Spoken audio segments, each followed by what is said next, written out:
கர்த்தருடைய பரிசுத்த நாமத்திற்கு மகிமை உண்டாவதாக. அமேசிங் ஃபேக்ட்ஸ், ஆச்சரியமான உண்மைகள் ஊழியங்கள் மூலமாக நாம் தானியேல் மற்றும் வெளிப்படுத்தல் தீர்க்க தரிசனங்கள் என்ற தலைப்பில் தொடர் வேத பாடங்களை படித்து கொண்டு வருகின்றோம். இந்த நாளில் நாம் 3வது பாடத்தை படிப்பதற்கு முன்பதாக இன்றைக்குரிய இலவச பிரதியை உங்களுக்கு நான் அறிமுகப்படுத்த விரும்புகிறேன். உன்னத விடுதலை என்ற இலவச பிரதி. இந்த பிரதியை நீங்கள் பெற்று சத்தியத்தை படிக்க வேண்டும் என்று விரும்பினால் எங்களுடைய தொலைபேசி எண்ணோடு நீங்கள் தொடர்பு கொள்ளும்படி அன்போடு நான் கேட்டுக்கொள்கிறேன். அல்லது அமேசிங் ஃபேக்ட்ஸ் வெப்சைட்டில் நீங்கள் உள்ளே போய் இந்த பாட புத்தகத்தை நீங்கள் என்ன செய்யலாம், டவுன்லோட் பண்ணி படிக்கலாம் என்பதையும் உங்களுக்கு நான் தெரிவித்து கொண்டு இன்றைக்குரிய 3வது பாடத்தை படிப்பதற்காக நாம் கடந்து செல்ல இருக்கிறோம். இன்றைக்குரிய பாடத்தின் தலைப்பு என்ன தெரியுமா?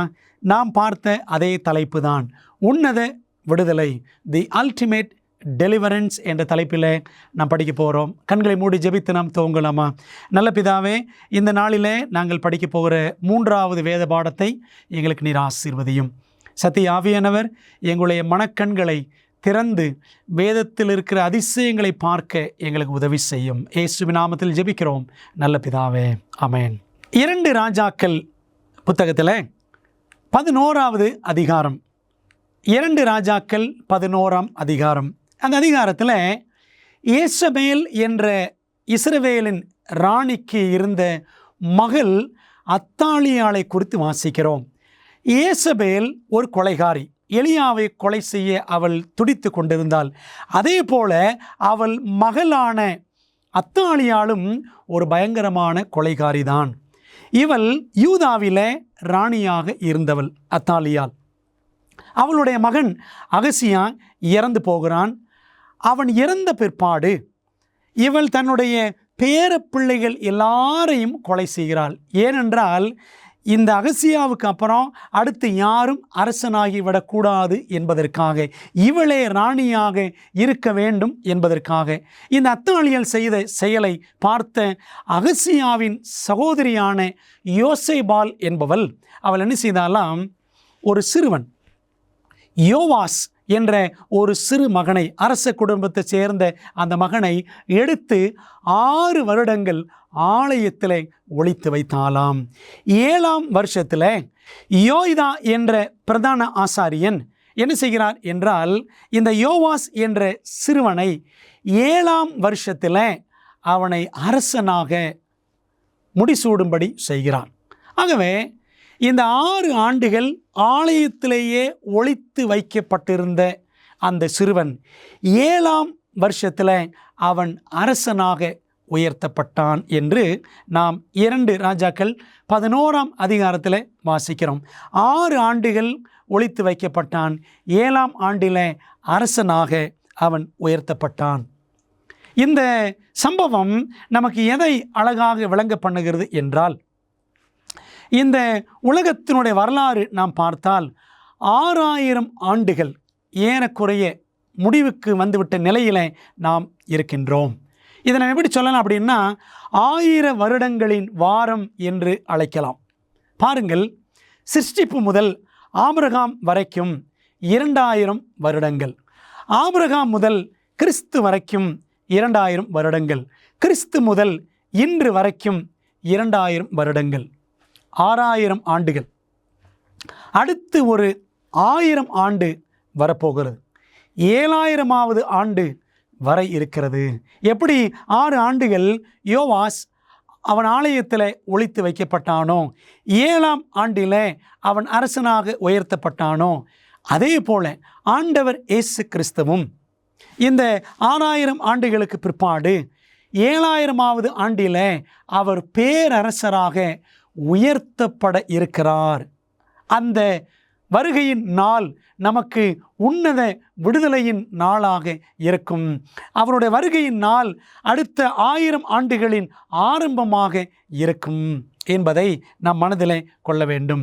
இதை குறித்து வேதம் சொல்லுகிறது. வெளிப்படுத்தல் 20ஆம் அதிகாரம் 4ஆம் வசனத்தில் அவர்கள் உயிர்த்து கிறிஸ்து உடனே கூட 1000 வருஷம் அரசாண்டார்கள் என்று நாம் வேதத்தில் வாசிக்கிறோம். பிரியமானவர்களே, இன்றும் கேள்வி பதில் என்ற முறையில் நாம் இன்றைக்குரிய பாடத்தை படிக்கப் போகிறோம். பரலோக ஆலயத்திலிருந்து வெளிப்படவிருக்கும் இந்த அரசர் யார் என்பதற்கான பதிலை வெளிப்படுத்தல் 14:14 வாசிக்கிறோம். பின்பு நான் பார்த்தபோது இதோ வெண்மையான மேகத்தையும் அந்த மேகத்தின் மேல் மனுஷகுமாரனுக்கு ஒப்பானவராய் தமது சிரசின் மேல் பொற்கிரீடத்தையும் தமது கையிலே கருக்குள்ள அரிவாளையும் உடைய ஒருவர் உட்கார்ந்திருக்கிறதையும் கண்டேன் என்று அப்போஸ்தலன் யோவான் எழுதுகிறார்.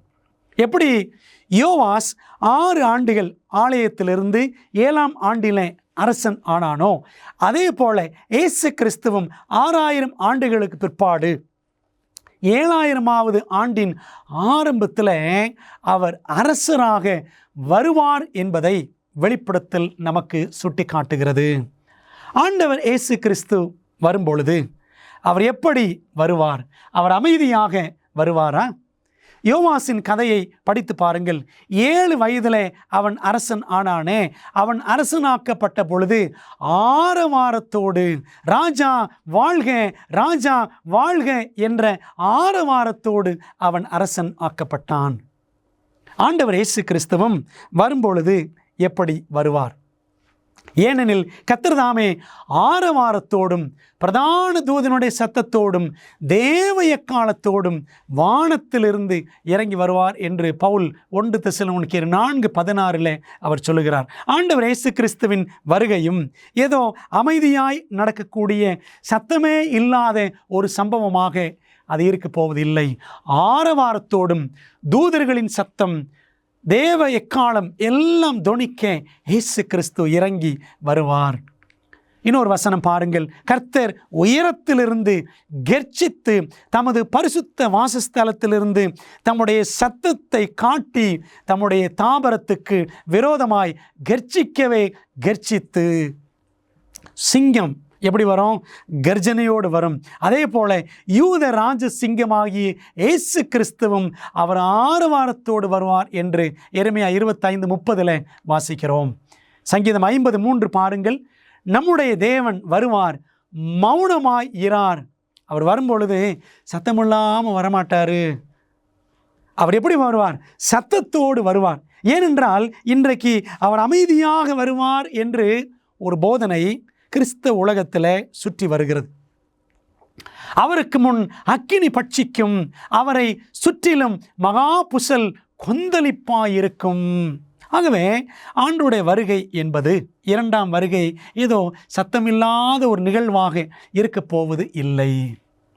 நான் ஏன் இதை சொல்லுகிறேன் என்றால், லெஃப்ட் பிஹைண்ட், கைவிடப்படும் நிலை என்ற ஒரு கருத்து இன்று கிறிஸ்து உலகத்தில் பரவலாய் பேசப்படுகிறது.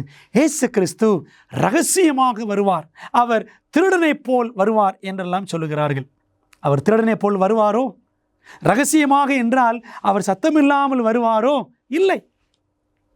பாருங்கள், 2 பேதுரு 3ஆம் அதிகாரம் 10ஆம் வசனத்தில், கர்த்தருடைய நாள் இரவிலே திருடன் வருகிற விதமாய் வரும், அப்பொழுது வானங்கள் மடமட என்று அகன்று போம், பூதங்கள் வெந்து உருகி போம், பூமியும் அதில் உள்ள கிரியைகளும் எரிந்து அழிந்து போம் என்று பேதுரு எழுதுகிறார்.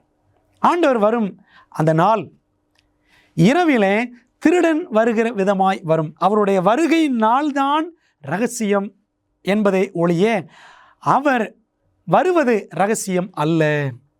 ஆகவே அவர் வரும் நாளிலே வானங்கள் மடமட என்று அகன்று போம், பூதங்கள் வந்து உருகிப்போம், இந்த பூமியில் இருக்கிற கிரியைகள் எல்லாம் எரிந்து அழிந்து போம் என்று வாசிக்கிறோம். ஆகவே இந்த அழிவின் காரியங்கள் நடக்கும் பொழுது சத்தமில்லாமல் நடக்குமா? சிந்தித்து பாருங்கள். இயேசுவின் 2ஆம் வருகையுடன் தொடர்புடைய மற்ற நிகழ்வுகள் என்னென்ன ஆதாரங்களை நாம் பார்க்கலாமா? சத்தங்களும் இடி முழக்கங்களும் மின்னல்களும் உண்டாயின, பூமி மிகவும் அதிர்ந்தது என்று வெளிப்படுத்தல் 16ஆம் அதிகாரத்தில் நாம் வாசிக்கிறோம். வெளிப்படுத்தல் 16ஆம் அதிகாரம் 7 வாதைகளை பற்றி பேசுகிறது. 7ஆம் வாதையின் காலகட்டத்தில் தான் ஆண்டவர் இயேசு கிறிஸ்து, அந்த 7ஆம் வாதை முடியும் பொழுது அவருடைய வருகை இருக்கும். அந்த 7ஆம் வாதையின் காலகட்டத்தில் பூமி அதிர்ச்சி, பயங்கரமான பூமி அதிர்ச்சி உண்டாகும். பூமியின் மேல் மனுஷர்கள் உண்டான நாள் முதற்கொண்டு அப்படிப்பட்ட பெரிய அதிர்ச்சி உண்டானதில்லை. ஆண்டவர் இயேசு கிறிஸ்துவின் 2ஆம் வருகையில் ஒரு பயங்கரமான பூமி அதிர்ச்சி. பூமி அதிர்ச்சி என்றால் சத்தமில்லாமல் இருக்குமா? அன்பானவர்களே, அவருடைய 2ஆம் வருகை சத்தத்தோடு இருக்கும். அது ரகசியமாக இருக்காது என்பதை நாம் அழகாக வாசிக்கின்றோம். இயேசு வரும்போது யாரெல்லாம் அவரை காண்பார்கள்? அப்பொழுது மனுஷகுமாரனுடைய அடையாளம் வானத்தில் காணப்படும். அப்பொழுது மனுஷகுமாரன் வல்லமையோடும் வானத்தின் மேகங்கள் மேல் வருகிறதை பூமியில் உள்ள சகல கோத்திரத்தாரும் கண்டு புலம்புவார்கள் என்று இயேசு சொன்னார். மத்தேயு 24:30 பூமியில் உள்ள சகல கோத்திரத்தாரும் அவருடைய வருகையை காண்பார்கள். வெளிப்படுத்தல் 1:7 பாருங்கள். இதோ மேகங்களுடனே வருகிறார், கண்கள் யாவும் அவரை காணும் என்று வெளிப்படுத்தல் 1:7 வாசிக்கிறோம். ஆகவே இயேசு கிறிஸ்துவின் வருகையை எல்லாரும் காண்பார்கள். இயேசு மேகங்களுடனே வரும்போது யாரெல்லாம் அவரோடு கூட இருப்பார்கள் என்ற கேள்விக்கு ஆண்டவர் இயேசு கிறிஸ்து கொடுக்கும் பதிலை பாருங்கள். மத்தேயு 25:31 அன்றியும் மனுஷகுமாரன் தமது மகிமை பொருந்தினவராய் சகல பரிசுத்த தூதரோடும் கூட வரும்போது தமது மகிமையுள்ள சிங்காசனத்தின் மேல் வீற்றிருப்பார். ஆண்டவர் வரும்பொழுது கூட யார் வருவார்களாம்? பரிசுத்த தூதர்கள் எல்லாரும் வருவார்கள். ஆகவே அவர் திருடனை போல், அவர் திருடனாகவே ஒரு தனி நபராக வருவார். ஒரு திருடனை போல, தனிநபரை போல வருவாரா? கிடையாது. அவர் பரிசுத்த தூதர்களோடு கூட வருவார் என்று நாம் பார்க்கிறோம். ஆண்டவர் இயேசுவின் வருகையின் பிரசன்னமானது உயிரோடு இருக்கும் துன்மார்க்கரை என்ன செய்யும்? அந்த 1000 ஆண்டுகள் தொடங்கக்கூடிய சமயத்தில் என்னவெல்லாம் நிகழும் என்பதை நாம் பார்க்கிறோம். ஆண்டவர் இயேசு கிறிஸ்து வருவார், பயங்கரமான பூமி அதிர்ச்சி உண்டாகும், எக்கால சத்தமெல்லாம் தொனிக்கும். அதே சமயத்தில் துன்மார்க்கர் நிலை என்னவாக இருக்கும்? நம்முடைய கர்த்தராகிய இயேசு கிறிஸ்துவின் சுவிசேஷத்திற்கு கீழ்ப்படியாதவர்களுக்கும் நீதியுள்ள ஆக்கினையை செலுத்தும்படிக்கு கர்த்தராகிய இயேசு தமது வல்லமையின் தூதரோடும் ஜுவாலித்து எரிகிற அக்கினியோடும் வானத்திலிருந்து வெளிப்படும் போது அப்படி ஆகும் என்று 2 தெசலோனிக்கேயர் 1:7-8 ஆகிய வசனங்களிலே நாம் வாசிக்கின்றோம். பிரியமானவர்களே, அவர் வரும்பொழுது துன்மார்க்கர் எல்லாரும், கர்த்தரை விசுவாசிக்காத எல்லாரும் என்ன ஆவார்களாம்? அவருடைய ஜுவாலித்து எரிகிற அக்கினியிலே அவர்கள் மாண்டு போக நேரிடும் என்று நாம் பார்க்கிறோம். இன்னொரு வசனத்தை பாருங்க. 2 தெசலோனிக்கேயர் 2:8 நீக்கப்படும் போது அந்த அக்கிரமக்காரன் வெளிப்படுவான், அவனை கர்த்தர் தம்முடைய வாயின் சுவாசத்தினாலே அழித்து தம்முடைய வருகையின் பிரசன்னத்தினாலே நாசம் பண்ணுவார். துன்மார்க்கர் அனைவரையும் ஆண்டவர் நிச்சயவாரா அந்த கிறிஸ்துவின் கூட்டத்தையும் ஆண்டவர் தம்முடைய அக்கினினாலே, வருகையின் பிரசன்னத்தினாலே, அக்கினி மயமான பிரசன்னத்தினாலே நாசம் பண்ணுவார் என்று நாம் பார்க்கிறோம். ஆகவே இதெல்லாம் 2ஆம் வருகையிலே நடக்கக்கூடிய சம்பவங்கள். அவர் திருடனை போல் வருவார் என்றால் இவையெல்லாம் சாத்தியப்படுமா? யோசித்து பாருங்கள். இயேசுவின் 2ஆம் வருகையின் போது மரித்த நீதிமான்களுக்கு என்ன சம்பவிக்கும்?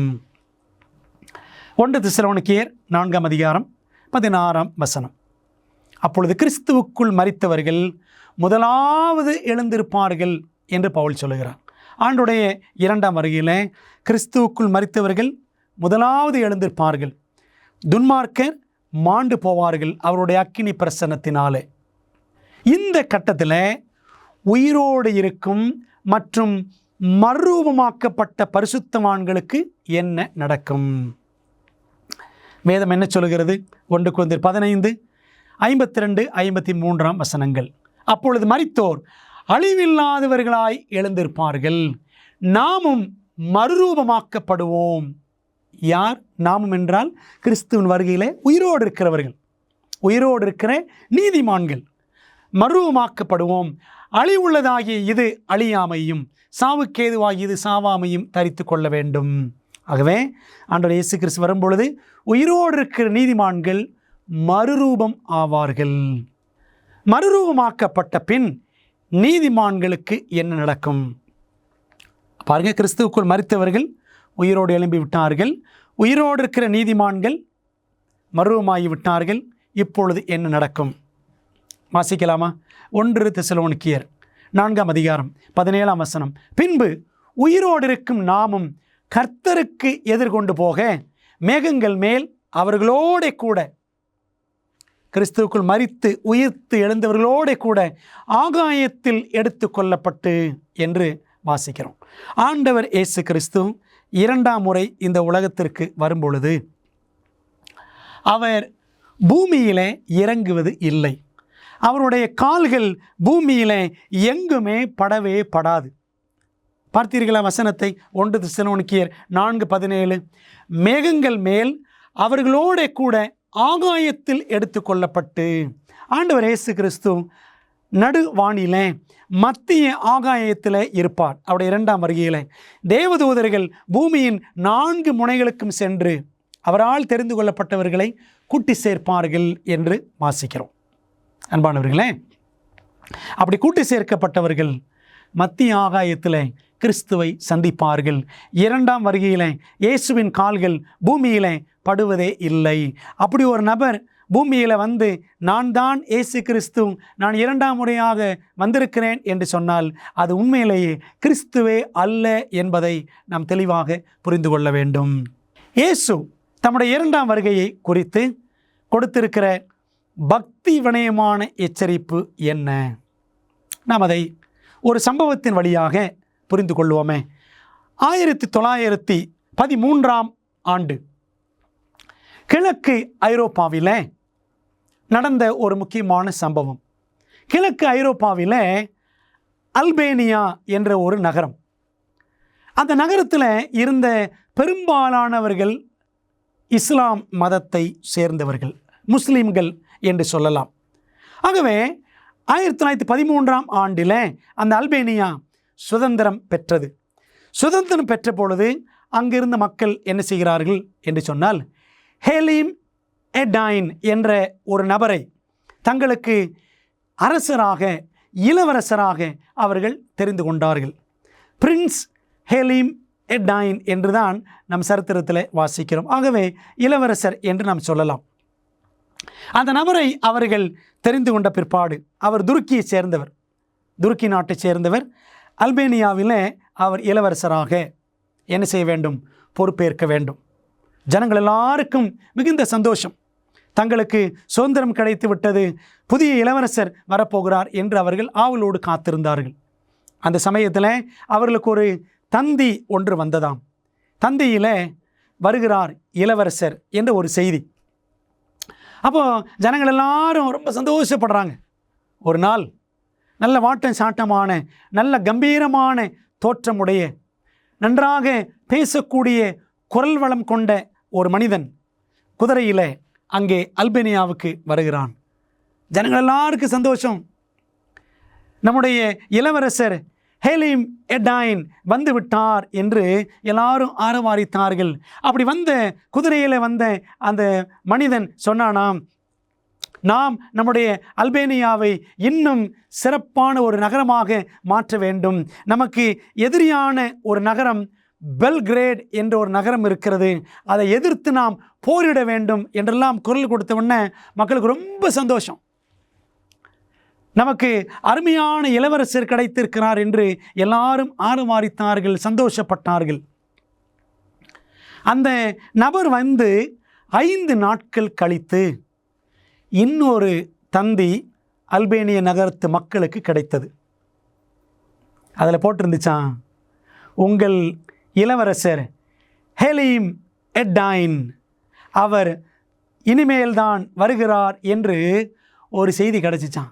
அப்படியானால் இப்போ ஒருத்தர் வந்திருக்கிறாரே, வந்து தன்னை ஓட்டோ என்று முஸ்லீம்கள் மத்தியிலே அவர் வந்து தன்னை ஒரு இளவரசனாக காட்டுவதற்கு ஒரு முஸ்லீம் பெயரையே ஓட்டோ என்று வைத்து ஒரு நபர் வந்தாரே, அவர் யார் என்ற பொழுது பிற்பாடுதான் ஜனங்களுக்கு தெரிய வந்ததான், குதிரையிலே வந்த அந்த வாட்டன் சாட்டமான மனிதன் உண்மையிலேயே அவர்கள் தெரிந்தெடுத்த இளவரசர் ஹேலிம் எட்டைன் என்பவர் கிடையாது.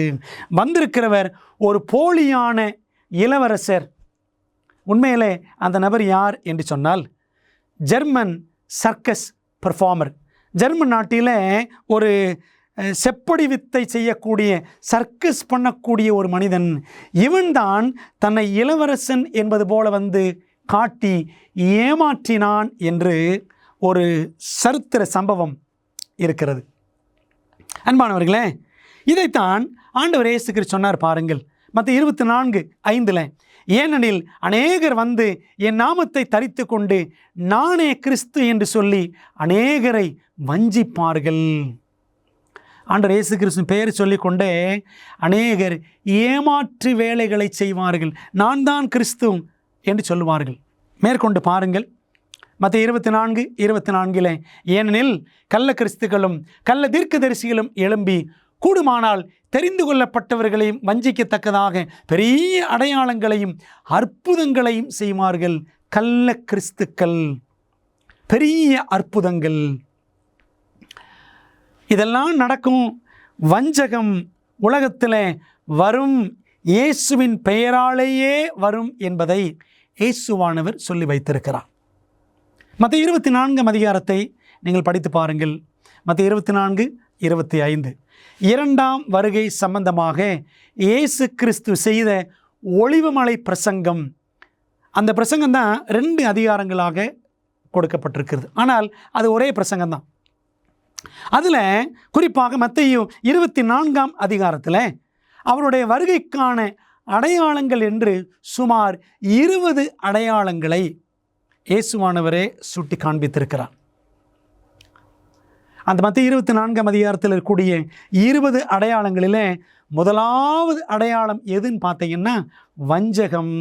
மத்தேயு 24:4 படித்தோம்ல, அநேகர் என் நாமத்தை தரித்து கொண்டு உங்களை வஞ்சிப்பார்கள். ஆகவே வஞ்சகம், வஞ்சனை செய்வது முக்கியமான வருகையின் அடையாளங்களில் ஒன்று.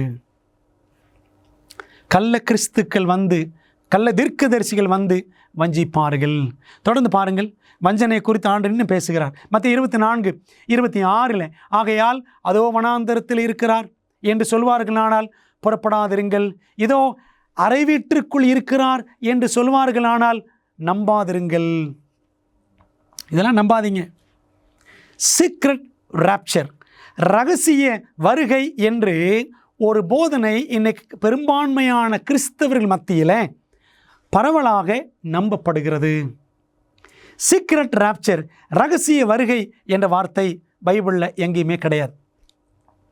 Behold is in the secret chamber, மத்தேயு 24:26 அவர் அறை வீட்டிற்குள் இருக்கிறார் என்பதை தான் இங்கிலீஷில் சீக்ரெட் சேம்பர் அப்படின்னு படிக்கிறோம். ஆனால் அவர் ரகசியமாக வருவேன் என்று கிறிஸ்து எங்கேயுமே சொல்லவில்லை. ஆனால் இன்றைக்கி ரகசிய வருகை என்ற ஒரு போதனை, கத்தோலிக்கத்தின் வழியாக வந்துவிட்ட ஒரு தவறான போதனை இன்னைக்கு கிறிஸ்தவத்தையே ஆளுகை செய்து கொண்டு இருக்கிறது. பார்த்தீங்களா, ஆண்டு சொன்னார்ல, கள்ள கிறிஸ்துக்கள் கள்ள தீர்க்கதரிசிகள் என்பது போல இப்படிப்பட்ட ஒரு கள்ள உபதேசமும் இன்னைக்கு சபைகளில் நடமாடி வருகிறதை நாம் பார்க்கிறோம். நாம் வஞ்சிக்கப்படலாமா? வஞ்சிக்கப்படாதிருங்கள் என்று சுமார் 4 தடவை மத்தேயு 24 ஆண்டவர் இயேசு கிறிஸ்து திரும்ப சொல்லியிருக்கிறார். வேதாகம தீர்க்க தரிசனத்தில் வெளிப்படுத்தப்பட்டுள்ளபடி நம்முடைய மோசமான உலகத்திற்கான தேவனின் திட்டத்தை அறிய விரும்புகிறீர்களா? உங்கள் மிகப்பெரிய சவால்களுக்கு நடைமுறையான நம்பகமான தீர்வுகள் வேண்டுமா? ஊக்கமளிக்கும் மற்றும் அறிவூட்டும் ஆச்சரியமூட்டும் உண்மைகள் வேதாகம பாட வழிகாட்டிகள் 27 அழகான வரைகளை மற்றும் நேரடியான பதில்களை புரிந்து கொள்ள எளிதான வகையில் வேதத்தின் அடிப்படையில் சிறப்பான மேலான பாடங்களை வழங்குகின்றது. ஒவ்வொரு ஆய்வு வழிகாட்டியும் உங்கள் வாழ்க்கையின் மிக முக்கியமான உண்மைக்கான பொருத்தமான வேதாகம பதில்களை நோக்கி உங்களை வழிநடத்தும். நான் எப்படி ஆரோக்கியமான ஐக்கியத்தை பெறுவது? இயேசு எப்போது எப்படி மீண்டும் வருவார்? மேலும் இப்படி பல கேள்விகளுக்கு உங்கள் எதிர்காலத்தை வாய்ப்பாக விட்டு விடாதீர்கள். ஆச்சரியமூட்டும் உண்மைகள் வேதாகம பாட வழிகாட்டிகளிடமிருந்து உங்கள் வாழ்க்கையை சத்தியத்துடன் மாற்றுங்கள். ஆங்கிலம், இந்தி, தமிழ் மற்றும் தெலுங்கு மொழிகளில் கிடைக்கிறது. காத்திருக்க வேண்டாம். bookstore.aftv.in என்ற இணையதளம் மூலம் உங்கள் முழுமையான ஆய்வு வழிகாட்டிகளை இன்றே ஆர்டர் செய்யுங்கள்.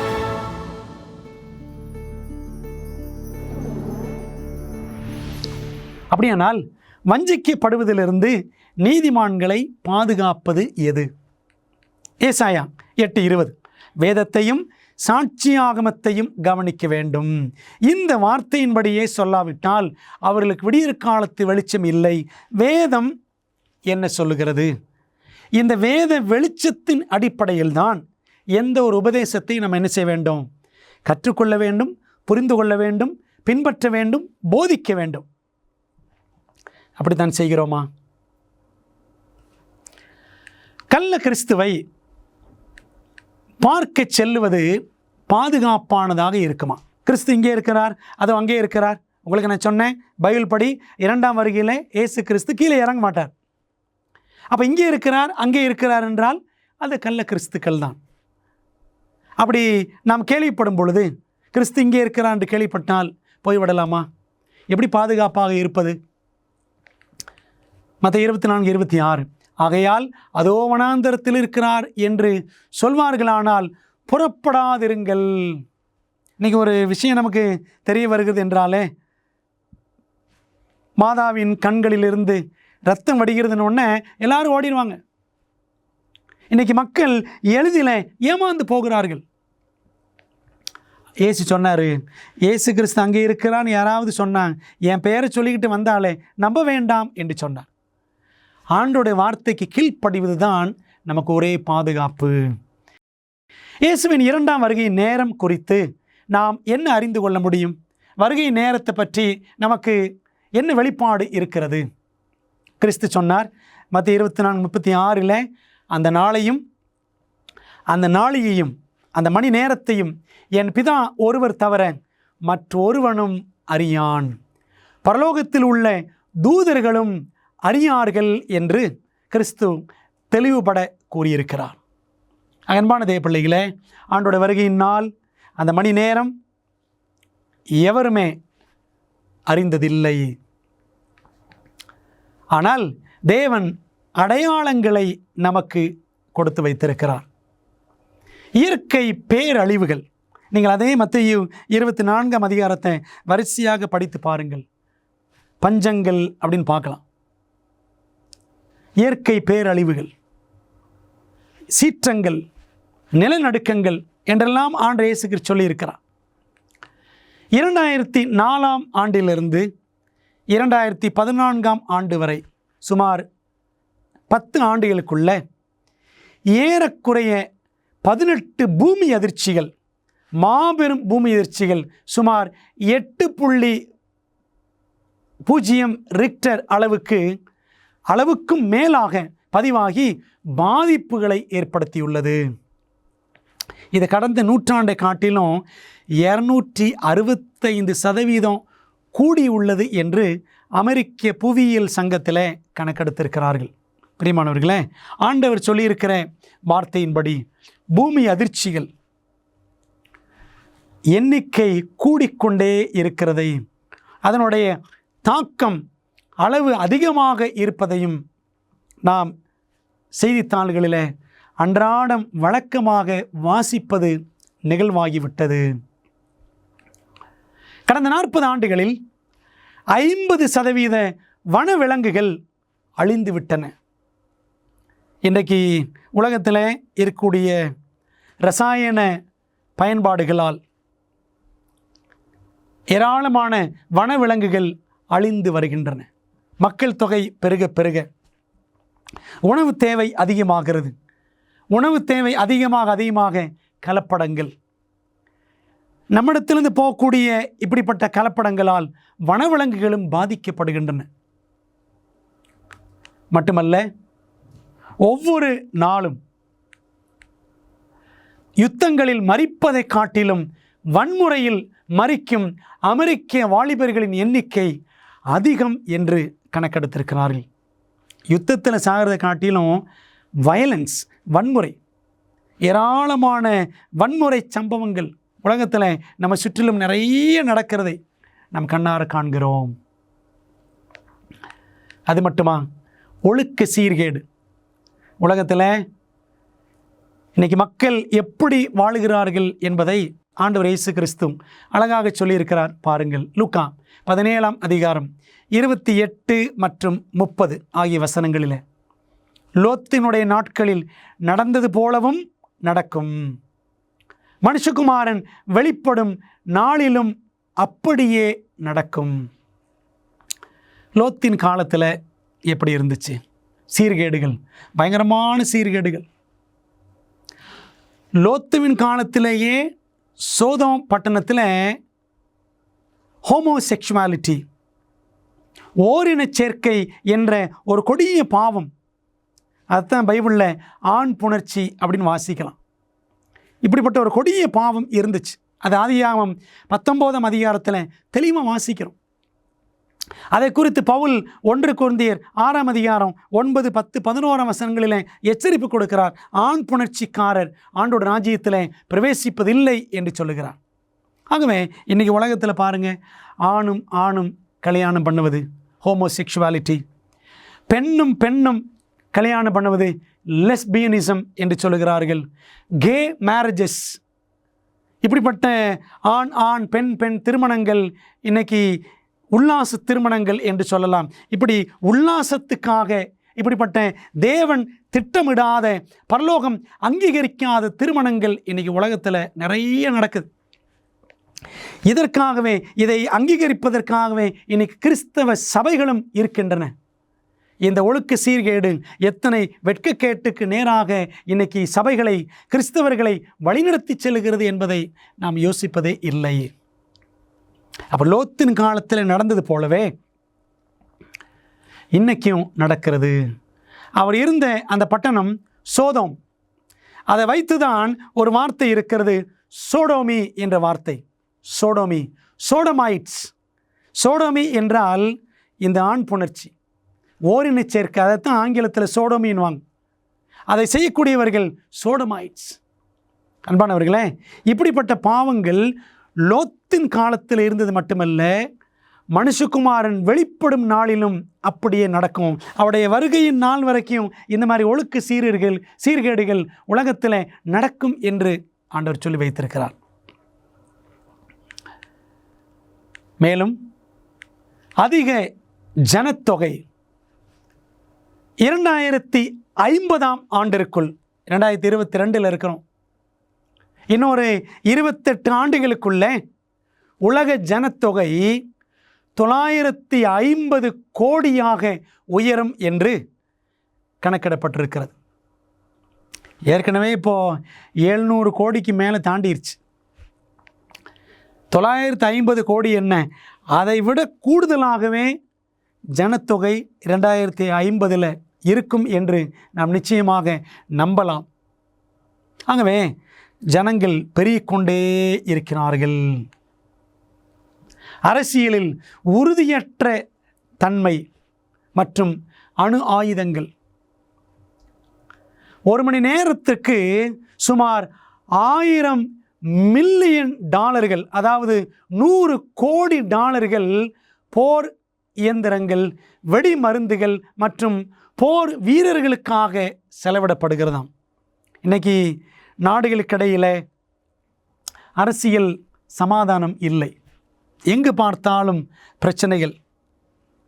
ஐநா சங்கம், இனி எத்தனையோ விதமான அமைப்புகள் உலக சமாதானத்திற்காக போராடினாலும் சமாதானம் எங்குமே இல்லாத ஒரு சூழ்நிலை. பிரியமானவர்களே, ஆக உலகமே ஏதோ அடிமைத்தனத்திற்குள்ளே, பாவ அடிமைத்தனத்திற்குள்ளே நிச்சயமாகவே கிடக்கிறது என்பதை நாம் தெளிவாக சொல்ல முடியும். நமக்கு தேவை என்ன? உன்னத விடுதலை நமக்கு தேவை. அந்த உன்னத விடுதலை எப்பொழுது கிடைக்கும் என்றால், இயேசு கிறிஸ்து 2ஆம் முறை பகிரங்கமாக வரும்போதுதான் கிடைக்கும். இயேசுவின் 2ஆம் வருகையின் போது தூதர்கள் என்ன செய்வார்கள் பார்க்கலாமா? தமது தூதர்களை அவரால் தெரிந்து கொள்ளப்பட்டவர்களை வானத்தின் ஒரு முனை முதற்கொண்டு மறுமுனை மட்டும் 4 திசைகளிலும் இருந்து கூட்டிச் சேர்ப்பார்கள். மத்திய 24ஆம் அதிகாரம் 31ஆம் வசனத்தை முழுமையாக படித்து பாருங்கள். ஆண்டவர் என்ன செய்வார்? தம்முடைய தூதர்களை அவர் அனுப்புவார். இந்த வசனத்தை உங்களுக்காக நான் முழுவதும் வாசிக்கிறேன். மத்திய 24:31 வலுவாய் தொனிக்கும் எக்கால சத்தத்தோடே அவர் தமது தூதர்களை அனுப்புவார். அவர்கள் அவரால் தெரிந்து கொள்ளப்பட்டவர்களை வானத்தின் ஒரு முனை முதற்கொண்டு மறுமுனை மட்டும் 4 திசைகளிலும் இருந்து கூட்டிச் சேர்ப்பார்கள். அப்போ ஆண்டவர் இயேசு கிறிஸ்து வரும்பொழுது தூதர்களை அனுப்புவார். அவங்க நிச்சயமாங்களாம் அவருடைய பிள்ளைகள் எல்லாரையும் ஒன்று சேர்ப்பார்கள். பார்த்தீங்களா? அப்போ தூதர்களை இயேசு கிறிஸ்து அனுப்புவார். அப்போ அவர் எங்கே இருப்பார்? மத்திய வானத்தில் இருப்பார். தூதர்கள் போய் எல்லாரையும் ஒன்று சேர்ப்பார்கள். தேவ பிள்ளைகள் கிறிஸ்துவுக்குள் மரித்தவர்களை உயிரோடு எழுப்பி உயிரோடு இருக்கிற நீதிமான்களை மறுரூபமாக்கி இப்படி ஒன்று சேர்த்து மத்திய ஆகாயத்தில் கூட்டிச் செல்வார்கள். இயேசுவின் 2ஆம் வருகைக்கு சற்று முன்னான காலத்தில் நாம் வாழ்ந்து கொண்டிருக்கிறோம். அப்படியானால் இந்த மகிமையான பரிசுத்தமான நிகழ்வோடு எவ்வாறு நாம் நம்மை சம்பந்தப்படுத்தி கொள்ள முடியும்? ஆண்டவர் இயேசு கிறிஸ்து சீக்கிரம் வரப்போகிறார் என்று நாம் நம்புகிறோமே. அந்த பரிசுத்தமான நிகழ்வில் நான் எப்படி என்னையே ஈடுபடுத்தி கொள்ள முடியும்? என்ன செய்ய வேண்டும்? இயேசு வருகிறார் என்று நாம் நம்புகிறோம். ஆனால் என்ன செய்ய வேண்டும் என்று அறிந்து செயல்படுகிறோமா? மத்திய 24:44 நீங்கள் நினையாத நாளிகையிலே மனுஷகுமாரன் வருவார், ஆதலால் நீங்களும் ஆயத்தமாய் இருங்கள் என்று இயேசு கிறிஸ்து சொன்னார். இயேசு கிறிஸ்து வருகிறார் என்பது உண்மைதான். ஆனால் ஆண்டவர் கொடுத்திருக்கிற ஒரு கட்டளை என்னவென்றால் ஆயத்தமாய் இருங்கள். ஆயத்தமாகிறோமா?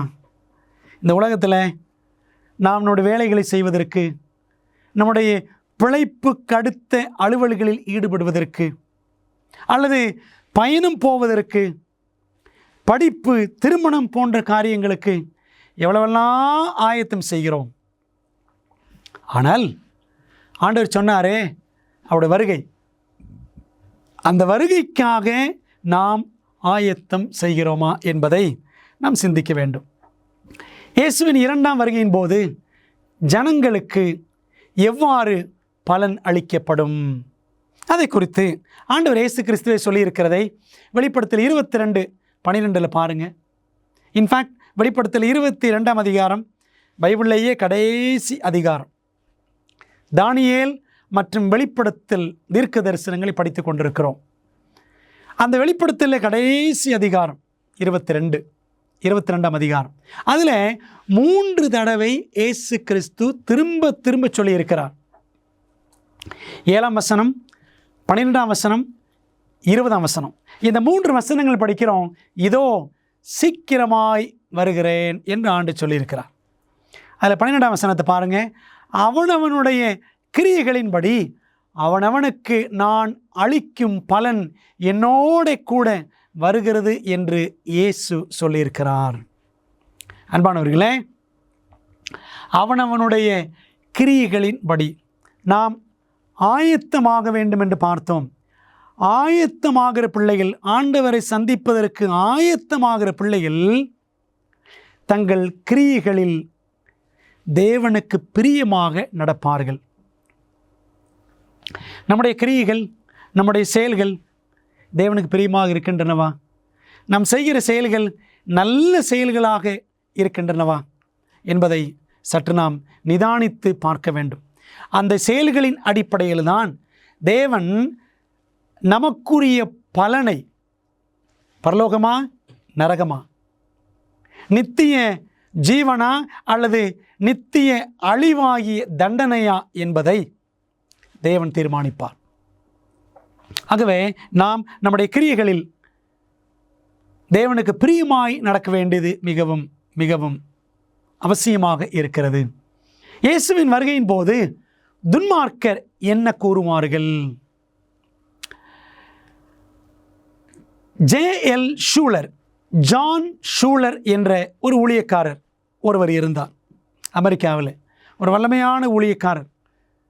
நாம் இந்த சத்தியங்களை எப்படி 24 பாடங்களாக படிக்கிறோமோ, தொடர் கூட்டங்களாக நடத்தினால் 24 கூட்டங்கள் நடத்தலாம், 24 நாட்கள் நடத்தலாம். ஆனால் அந்த ஜான் ஷூலர் என்ற ஊழியக்காரர் அமெரிக்காவில் 120 நாட்கள் கூட்டங்கள் நடத்துவாராம்.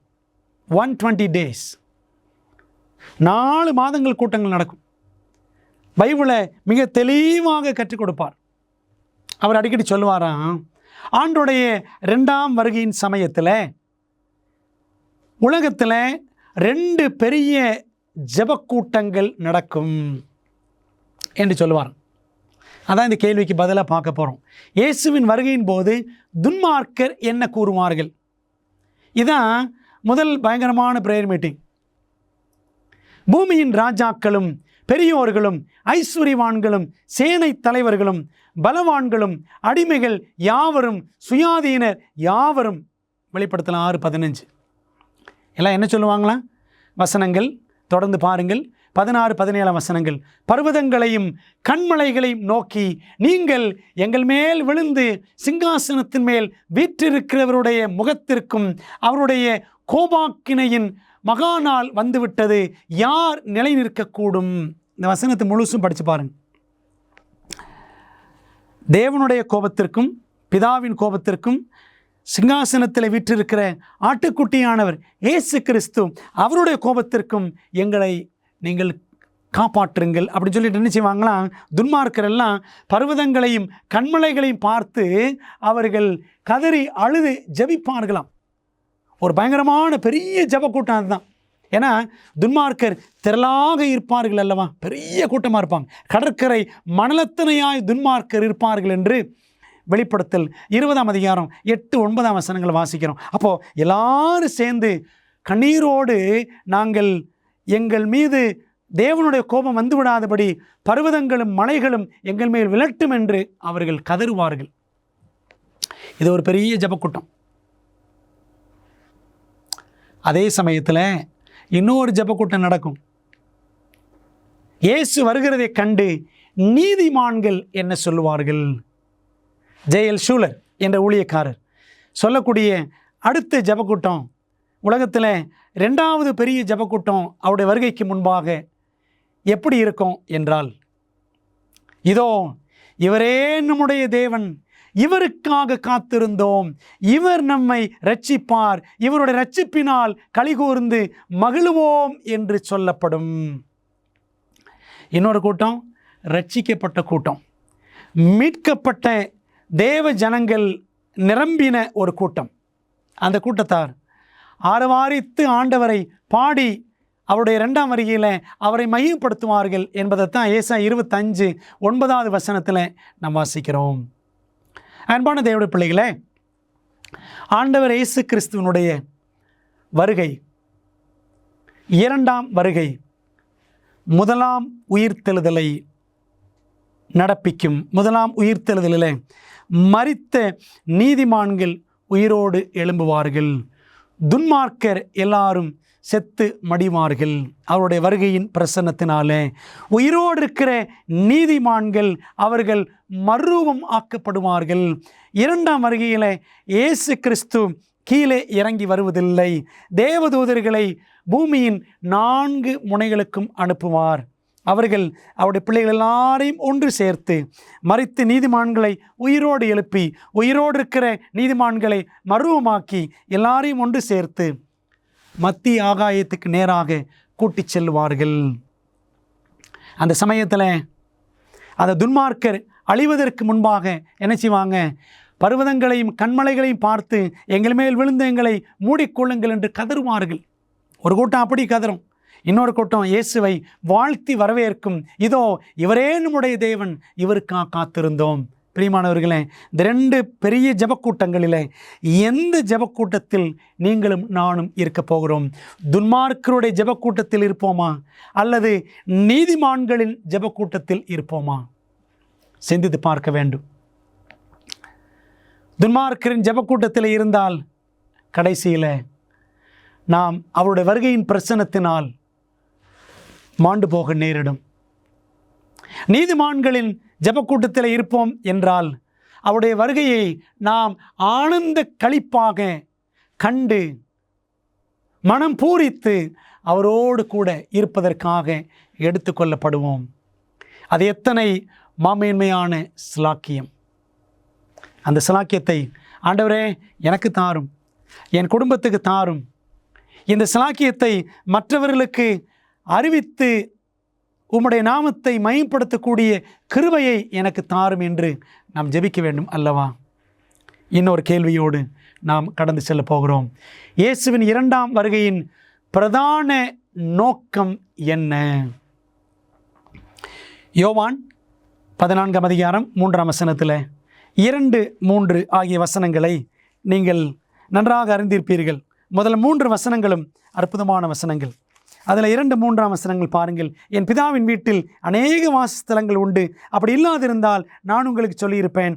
ஒரு ஸ்தலத்தை உங்களுக்காக ஆயத்தம் பண்ண போகிறேன். ஒரு இடத்தை பற்றி பேசுகிற ஆண்டவர், பரலோகம் என்ற இடத்தை பற்றி பேசுகிறவர். 3ஆம் வசனத்தில் நான் இருக்கிற இடத்துல நீங்களும் இருக்கும்படி நான் மறுபடியும் வந்து உங்களை என்னிடத்தில் சேர்த்து கொள்வேன் என்று சொல்லியிருக்கிறார். 2ஆம் வசனத்தில் இயேசு கிறிஸ்து இடம் பற்றி பேசுகிறார். 3ஆம் வசனத்தில் நபர் தன்னையே குறித்தவர் பேசுகிறார். பிரியமானவர்களே, நம்ம எல்லாரும் பரலோகம் போகணும் ஆசைப்படுறோம், சந்தோஷம். ஆனால் பரலோகம் என்ற இடத்தை காட்டிலும் இயேசு என்ற நபர் நமக்கு எத்தனை விசேஷமானவர். ஆகவே அவரோடு கூட பரலோகத்தில் இருப்பதற்கு நாம் ஆயத்தப்பட வேண்டும் அல்லவா? பிரியமான தேவப்பிள்ளைகளே, நாம் அதற்காக நம்மை ஒப்படைப்போம். நாம் இந்த செய்தியை முடிக்கக்கூடிய இந்த நேரத்தில் ஒரு சம்பவத்தை உங்களுக்கு நான் பகிர்ந்து கொள்ளப் போகிறேன். 1939ஆம் ஆண்டிலிருந்து 1945ஆம் ஆண்டு வரை 2ஆம் உலகப் போர் நடைபெற்ற காலகட்டம். அந்த காலகட்டத்தில் அமெரிக்காவுக்கும் ஜப்பானுக்கும் இடையில் யுத்தம் நடந்து கொண்டிருந்த ஒரு சூழ்நிலை. ஆகவே ஜப்பானியர்கள் என்ன செய்கிறார்கள்? நேச நாடுகளின் படை வீரர்களை அவர்கள் கைது செய்து கொண்டு போய் கபன்னட்டுவான் என்ற இடத்துல அவர்கள் ஒரு முகாமில் அவர்கள் வைத்து அவர்களை மிகவும் கொடுமைப்படுத்தினார்கள். சரியான உணவு கொடுக்காமல், சரியான பராமரிப்பு இல்லாமல் இந்த படை வீரர்களை ஜப்பானியர்கள் மிகவும் கொடுமைப்படுத்தினார்கள். இந்த காலகட்டத்தில் இப்படி கைதிகளாக இருந்த அந்த நேச நாடுகளின் படை வீரர்கள், நம்முடைய நிலை அவ்வளவுதான். 2ஆம் உலகப் போரில் நாம் இப்படி யுத்தத்தில் போராடினோம், நாட்டுக்கு நல்லதுக்காக நாம் போராடினோம், நாம் இப்படியே மரித்து போய் விடுவோம் என்று அவர்கள் மிகவும் சோர்வுற்றிருந்த வேளையில் அமெரிக்காவினுடைய போர்ப்படை தளபதி ஜெனரல் மெக் ஆர்த்தர் என்று சொல்லுவார்கள், மிகவும் புகழ்பெற்ற ஒரு மனிதன். அவர் என்ன செய்தாராம்?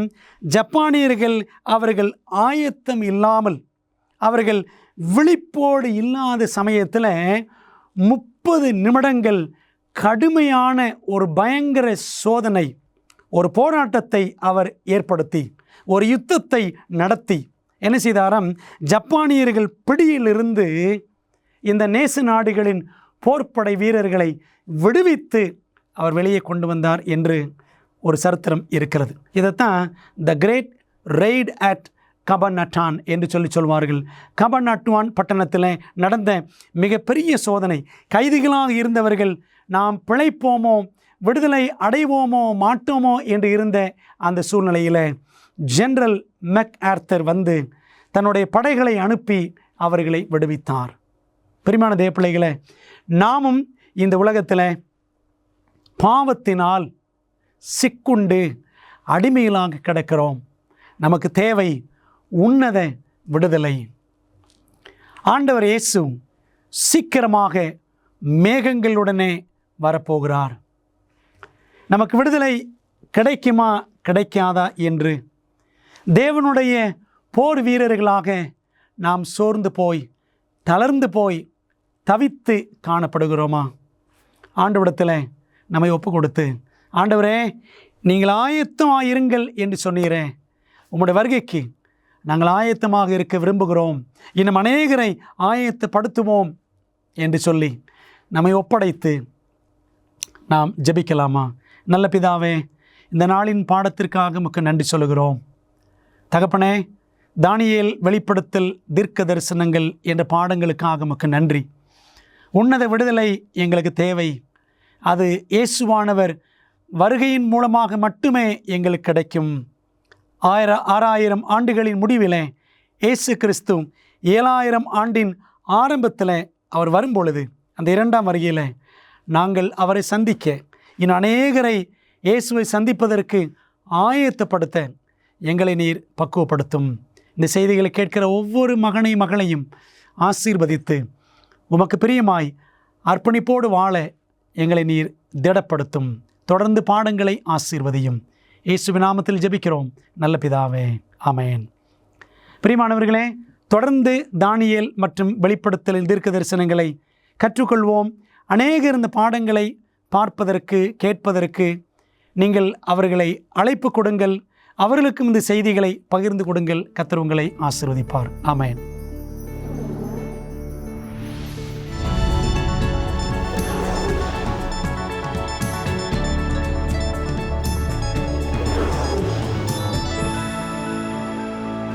தொடர்ச்சியாக இருளை வெளிப்படுத்தும் போது மனிதர்களும் உயிரினங்களும் மனச்சோர்வுடன் போராடுகிறார்கள் என்பதை விஞ்ஞானிகள் நமக்கு பலவிதமான சந்தர்ப்பங்களில் நிரூபித்துள்ளார்கள்.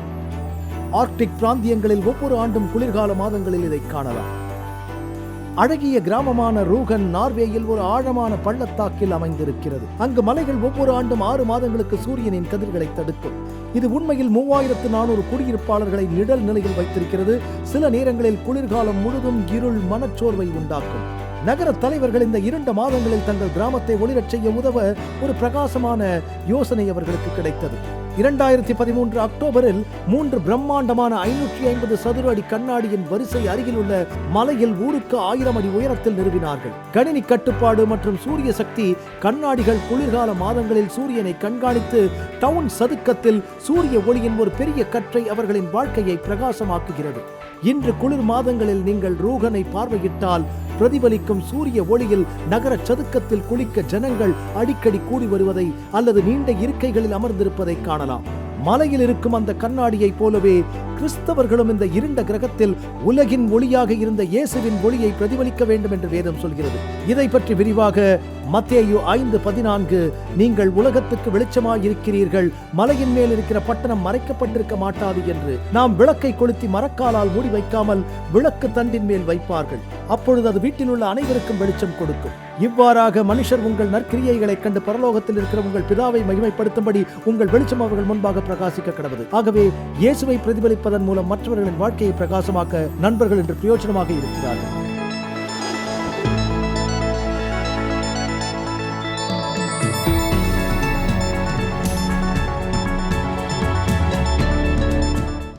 மரங்கள் அழகானவை. ஒரு மரம் உருவாவதற்கான அனைத்தும் ஒரு சிறிய விதைக்குள் உள்ளது என்பது ஆச்சரியமாயிருக்கிறதல்லவா?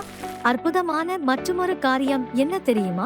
நீங்கள் ஆவிக்குரிய வாழ்க்கையில் வளர்வதற்கு உதவி செய்யக்கூடிய அனைத்தும் இச்சிறிய QR குள் உள்ளது. அதுபோல இதை ஸ்கேன் செய்யவும் உடனே எங்களது வேதம் படிக்கும் திட்டம், இணையதளம், book store, YouTube, Facebook, Instagram, ShareChat இப்பொழுதும் நீங்கள் இணைக்கப்பட்டாயிற்று. இந்த QR-ஐ ஸ்கேன் செய்யுங்கள். இன்று முதல் வளர்ந்திடுங்கள். 50 வருடங்களுக்கும் மேலாக அமேசிங் ஃபேக்ட் ஊழியங்கள் நற்செய்தியை உலகம் முழுவதும் பகிர்ந்து கொண்டிருக்கிறது. இயேசுவின் சித்தத்தின்படி அனைத்து மக்களுக்கும் நித்திய சுவிசேஷத்தை அறிவித்துக் கொண்டிருக்கிறது. உங்கள் ஜெபத்திற்கும் ஆதரவிற்கும் நன்றி. இந்த வேத பாடங்களை படித்ததால் உங்கள் மனதிலே கேள்விகள் இருக்கின்றனவா? அப்படியானால் உங்கள் கேள்விகளை திரையில் தெரியும் எண்ணை பயன்படுத்தி எங்களுக்கு தெரியப்படுத்துங்கள். இல்லை என்றால் உங்கள் கேள்விகளை info@aftv.in என்ற முகவரிக்கு மின்னஞ்சல் செய்யுங்கள். வேதாகமத்தை தொடர்ந்து கற்றுக்கொள்ளும் பொழுது கர்த்தர் உங்களை ஆசீர்வதிப்பாராக. அமேசிங் ஃபேக்ட்ஸ் என் வாழ்க்கையில் ஒரு நல்ல தாக்கத்தை ஏற்படுத்தி நான் தேவனுக்கு நன்றி சொல்கிறேன். அமேசிங் ஃபேக்ட்ஸ் உண்மையிலேயே என் வாழ்க்கையில் ஒரு பெரிய தாக்கத்தை செயலாக்கம் தான் இன்று என்னை இங்கே நிற்க வச்சிருக்கு. நான் குற்றப்படுத்தப்படலை, ஆனால் அதை குறித்து சந்தோஷம். வேதாகமத்தை படிக்க ஆரம்பித்தேன். நான் செவந்திர அட்வென்டிஸ்ட் சபையில் ஒரு அங்கமாக எனக்கு கொடுத்த ஜீவனை குறித்து இன்னும் அநேக காரியங்கள் இருக்க வேண்டும். கொடுக்கப்பட்ட செய்தி மிகவும் வல்லமை வாய்ந்ததாக இருந்தது. அமேசிங் ஃபேக்ட்ஸ் 55 வருடங்களுக்கு மேலாக தேவனுடைய நற்செய்தி உலகமெங்கும் அறிவித்து வருகிறது. அப்புறமா அமேசிங் ஃபேக்ட்ஸ்க்கு இடையில லோகோ வரும். இதற்கு முன்பாக நிறைய பேர் பேசுகிறத நான் கேள்விப்பட்டிருக்கிறேன். ஆனால் இவர் பேசுகிறத முதன்முறையாக நான் கேட்டேன். இவர் ஏதோ ஒன்றை குறித்து சொல்லும்போது நான் உடனே வேதத்தை எடுத்து அதை கண்டுபிடிக்கணும்னு ஆசைப்பட்டேன். ஏன்னா நான் இதுக்கு முன்பாக அதை பற்றி நான் கேள்வியே பட்டதில்லை. எனவே நான் வேத பாடங்களை படிக்க துவங்கினேன். நான் உட்பட இங்கு இருக்கும் ஒவ்வொரு நபரும் மாற்றம் பெற துவங்கினோம். கடவுளே, எனக்கு ஏன் இப்படி நடந்தது என்பது என் வாழ்க்கையில் ஒரு கேள்வியாக இருந்தது. தேவன் என்னத்தை பேசினாரு. நான் உண்மையாகவே அவர்தான் என் தகப்பன் என்பதை கண்டேன். நான் என் வாழ்க்கையில் எல்லாத்தையும் இழந்தேன். இப்போதான் ஆண்டவர் என் வாழ்க்கையில் இல்லைங்கிறதே நான் உணர்ந்தேன். நான் ஒரு தீர்க்க தரிசன பாட வகுப்புக்கு சென்றேன். அது என்னை சுக்குநூறாக உடைத்தது. இச்செய்தி மிகவும் வல்லமை வாய்ந்ததும் மறுக்க முடியாத உண்மையுமாக இருந்தது. இது மிகவும் ஆச்சரியமாக உள்ளது.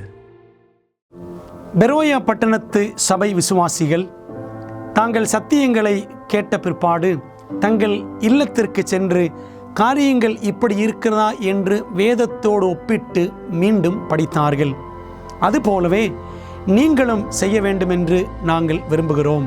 இந்த தீர்க்க தரிசன தொடர் கூட்டங்களில் ஒவ்வொரு நாளும் உங்களுக்கு அந்தந்த நாளுக்குரிய செய்தி சம்பந்தமான இலவச பிரதி அறிமுகப்படுத்தப்படுகிறது.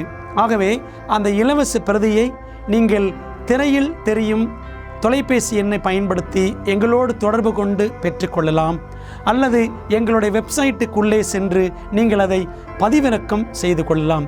நீங்கள் அந்த புத்தகங்களை பெற்றுக்கொண்டு படித்து வேதத்தில் உள்ளபடியே கற்றுக்கொள்ளுங்கள். நீங்கள் படித்த பிற்பாடு உங்கள் நண்பருக்கும் அதை பகிர்ந்து கொள்ளுங்கள்.